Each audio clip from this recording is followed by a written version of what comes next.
Well, good evening. I'm Steve Sines, a volunteer coordinator with the Olmsted Plein Air Invitational. I'm here with the three judges, Dave Brennerman, and Blair Brown, and Steve Doherty. Thank you for joining me.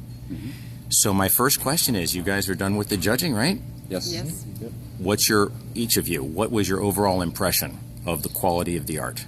I was deeply impressed. There were some really incredible painters and a number of works of art that were just surprising, delightful, wonderful. I don't know, I could go on. Great, great. And what about you? What he said, and I was thrilled with the level of people going out and looking at Atlanta and the Olmsted Park and really capturing a sense of place. So the engagement from the public? Engagement to just come in and take it in a very short amount of time and translate what they saw in this beautiful park. Oh, that's fantastic. Yeah. Great to hear. Steve, what about you? Well, it's particularly impressive in light of the fact that this is a first-time event, that you were able to attract some really top artists, that they were prepared to really kind of explore and discover Olmsted Park and to respond to it in a creative way.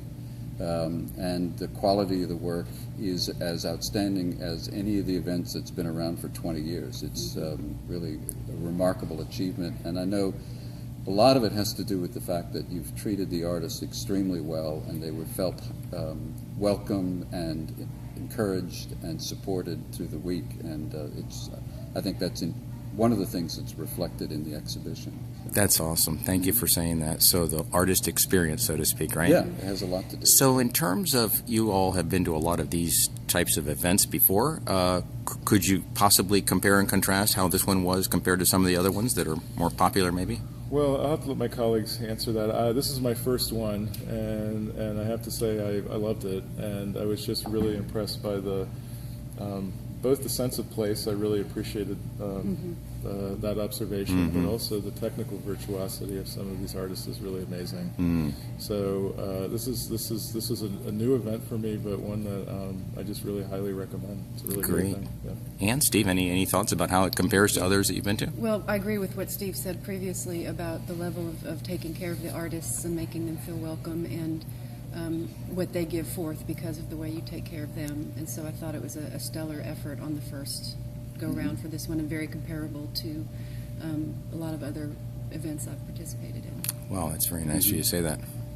And a lot of the people whose work is on view here have won awards in the other major plein air events, have of various levels, and so you start out with a group of people who are at the top of the field, and I think they have performed as well here as they have in other venues, and without all of the as they say in New York, all the schlepping, the transportation around. I mean, some of the events, the artists wind up getting a little exhausted because they have to go to a different site every day to paint, and in this case they were free to explore it as wherever they wanted within certain sort of loose guidelines about it, and paint dense forest or tree or houses or trees or individuals. So I think you've got a terrific event and one that's worth building on.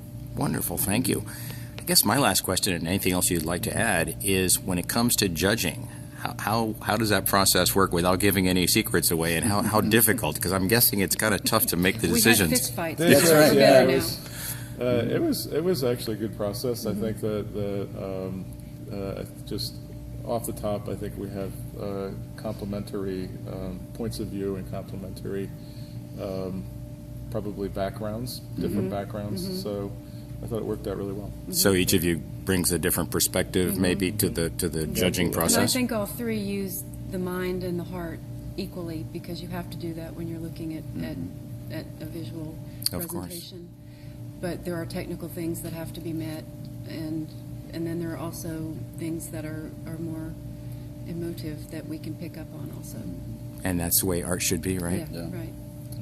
And the risk of having 2 or 3 judges is that they can't come to an agreement, and then unfortunately what often happens is you wind up with the lowest common denominator, the one painting they can all 3 could agree on yet was not a favorite of any of the judges, and that's the worst situation. But that didn't happen in this case. We agreed that on the quality of the work, the relevance to the Olmsted Park, and the effort of the individual artist at this particular time. So I think it's easy to stand behind the decision knowing it wasn't a compromise in any way. That's great news. Well, we can't wait to hear what your decisions were. Anything else y'all would like to add? Thank you for inviting us. Yes, Yeah, thank you. it was a pleasure. Oh, this was great. Thank you so much for your time. Thank you.